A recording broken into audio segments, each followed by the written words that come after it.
Queridos amigos, bienvenidos a Vladimiro La Una. Hoy vamos a tener un programa distinto al que hemos tenido tradicionalmente porque vamos a hacer una conversación, vamos a tener una conversación, más bien, más que un debate, una conversación entre dos parlamentarios.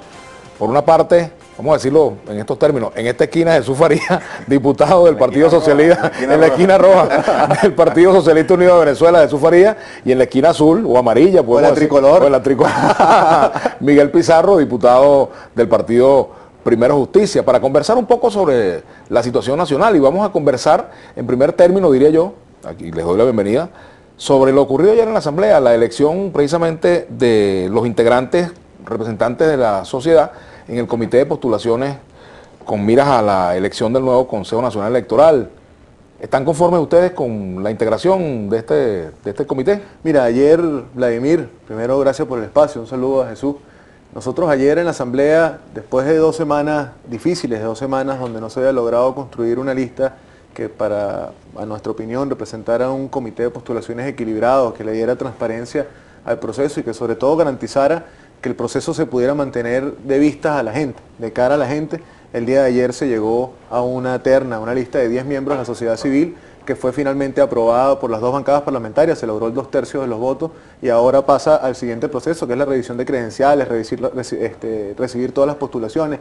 Y en ese marco nosotros tomamos una decisión que tiene como fondo de esto mantener dentro del foro parlamentario, dentro de la Asamblea Nacional, dentro del lugar donde se envían todas las fuerzas políticas, de donde usted que nos ve en su casa puede hacerle contraloría, puede ver, puede hacerle seguimiento, el proceso de la escogencia de los nuevos rectores del CNE, que sin duda es para nosotros una institución fundamental en el cambio político que nosotros creemos para nuestro país. Nosotros, el otro camino, el de la misión legislativa, el del TCJ, el que dejaba en manos de los magistrados allá, que nadie ni siquiera sabe quiénes son la decisión, era un camino que creíamos que era irresponsable tomar y por eso el día de ayer nosotros celebrábamos que se llegara a una lista de 10 nombres que le dieran equilibrio y transparencia a ese proceso. Jesús. Bueno, ayer se impuso la sensatez y la posición mayoritaria de la Asamblea Nacional, que fue la que estableció la agenda y cada una de las propuestas en las semanas anteriores. Nosotros veníamos proponiendo la composición de este equipo de selección de los rectores, pero había un problema. La oposición, dentro de su proceso de profunda división, no presentaba candidatos y corríamos el riesgo nosotros como parlamentarios, bueno, de entrar en una situación que es lamentable, la omisión legislativa. Al final no se pusieron de acuerdo todos los factores de la oposición. Hay factores que condenan este tipo de, y lo dijeron abiertamente ayer, Proyecto Venezuela. En todo caso, nosotros asumimos nuestra responsabilidad como la mayoría de la Asamblea Nacional, la Fuerza Revolucionaria, garantizamos que el legislativo esté funcionando y saludamos que en el seno de la oposición se haya establecido al final al menos la sensatez y hayan aceptado la propuesta que surgió del gobierno revolucionario. Nosotros aspiramos a que ese clima se mantenga y que lo que se dice del Consejo Nacional Electoral en términos de respeto se mantenga a sí mismo, porque lo que hemos observado es que el Consejo Nacional Electoral se ha convertido prácticamente en un blanco de torpedeos y de ataques sistemáticos por parte de sectores de la ultraderecha que hacen vida en la política venezolana para deslegitimarlo, porque no están interesados en la vía electoral. Hasta el momento yo pienso que vamos bien, nosotros aspiramos a que pasen todas las fases que tienen que transitarse y nosotros podamos seleccionar un Consejo Nacional Electoral con sus rectores que estén en capacidad de seguir haciendo el trabajo que viene haciendo el Consejo Nacional hasta el momento, garantizar la paz y desarrollar elecciones transparentes como nunca antes habían visto Pizarro, Venezuela. ¿Hay perspectivas reales de que esto se acuerde en la Asamblea y no se vaya al Tribunal Supremo de Justicia, la integración del nuevo CNE? Mira, Vladimir, eso depende en buena medida de cómo se van tomando las decisiones políticas. Eso, uno anticiparse en la dinámica política que vive nuestro país, que además a veces uno celebra el espíritu de las sesiones, pero cuando uno escucha desde la prepotencia del poder, a veces desde la soberbia del poder decir que bueno, que se apegaron, que bueno, por fin privó la sensatez, esas visiones es lo que precisamente les impide muchas veces a quienes tienen la responsabilidad de gobierno entender el problema que hay en la calle, de no entender lo que pasa en colas, lo que pasa en supermercados, lo que pasa en hospitales, porque no lo viven y no lo sufren, porque no lo caminan por ahí. En el tema de los poderes públicos es sencillo.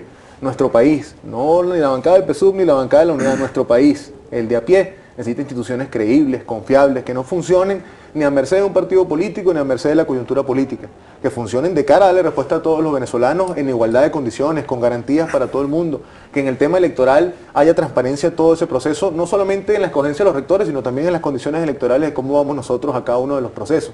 Cuando uno habla de los poderes como ejemplo de una sociedad, y cuando dejan de ser ejemplos, sin duda alguna, son blanco de ataques y de opiniones, que son todas merecidas y todas válidas.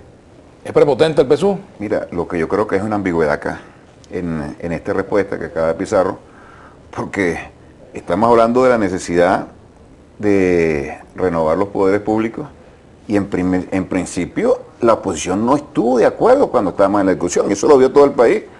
Hubo una tremenda contradicción en el seno de la oposición, no se pusieron de acuerdo para determinar lo que al final pudimos hacer.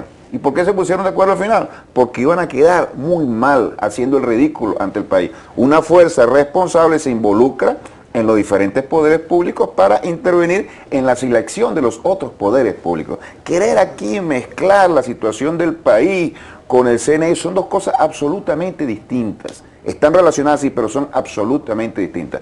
O nosotros hablamos con sinceridad al pueblo y le decimos, mire, nosotros creemos en este CNE y no ponemos absolutamente ninguna interrogante ni establecemos ninguna tela de juicio que ponga en entredicho lo que ha sido un trabajo extraordinario del CNE, hacer de las elecciones un verdadero proceso de participación democrática como no existía en el pasado, por una parte, y por otra parte aceptar que el CNE ha servido de equilibrio en una sociedad crecientemente polarizada, que ha reconocido los éxitos de la oposición, pero la oposición muy pocas veces ha reconocido los éxitos de la revolución, por muy grande o por muy pequeña que sea el margen. Aquí donde tenemos que ver, aquí donde se ve la seriedad de la fuerza política. Vamos a proponer estas personas para seleccionar a los rectores, vamos a proponerlos, pero nosotros tenemos que mantener la consistencia y la constancia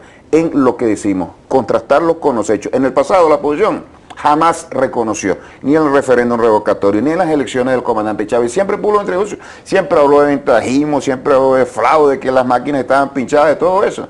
Bueno, o nosotros agarramos el camino democrático y condenamos los atajos golpistas y reconocemos la institucionalidad siempre, independientemente de que nos favorezca o no, o bueno, entonces definitivamente asumimos una posición, pero esas ambigüedades le hacen mucho daño a la democracia venezolana. ¿Es ambigua la oposición? Mira, aquí no hay ambigüedad, además hace una semana me tocaba en un debate muy difícil personalmente ponerlo en escena, decírselo al país desde el seno de la Asamblea Nacional.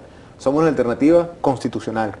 La Constitución es el proyecto político que se dio al pueblo y en ese marco nosotros lo defendemos. Cuando el partido de gobierno en el 2007 intentó reformarlo porque ya no le quedaba el traje a la medida, nosotros nos apartamos del partido de gobierno y decidimos confrontarlo y se le propinó una derrota al presidente Chávez, al difunto presidente Chávez del partido de gobierno en ese año 2007 las pretensiones de reformar la Constitución. Somos una alternativa constitucional. Somos una alternativa profundamente pacífica. No creemos ni en la violencia política, ni en mecanismos distintos al debate, a la discusión, a la organización popular y a la manifestación del descontento sano y con argumentos. No creemos en la violencia como mecanismo de lucha. Somos una alternativa de profundo corte social. Para nosotros primero están los problemas de la gente y después la politiquería. Para nosotros primero está ese 1.6 millones de jóvenes que hoy no tienen ni trabajo ni educación y que están fuera del sistema que cualquier otra herramienta politiquera. Para nosotros está primero el tema del 80% de venezolanos que hoy están descontentos según todos los estudios de opinión. Ese 8 de cada 10 venezolanos que sabe que puede estar mejor que como está y que este gobierno no le garantiza sus condiciones, ese 80% de vocación social, de cambio profundo, es el que nosotros manifestamos. Y sobre todas las cosas somos una alternativa que cree en caminos electorales.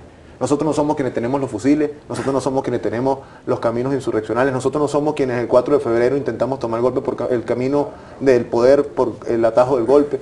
Nosotros hemos siempre recriminado errores como la abstención, el 11 de abril, el paro petrolero. Esos han sido los peores retrocesos que ha tenido la oposición venezolana. Tenemos que hacer una pausa. Porque esos atajos nunca ayudan. Vamos a hacer una pausa. Al retorno entonces inicias tú, Jesús, para que No, le respondas me voy a banquete con todo eso que yo Pizarro. Bueno, porque además aquí te dice Eddie ¿Tú te Ramón, imaginas dice, todo lo que yo Pizarro? hazle a Pizarro Faría, parece que hubiera llegado a la posición. pero mira lo que dice aquí me dice, hazle a Faría pregunta fuerte, ejemplo, ¿con qué moral llaman golpista? Conspirador de la oposición, Chávez dio un golpe. Vamos a la pausa, ya venimos con Jesús Faría y Miguel Pizarro.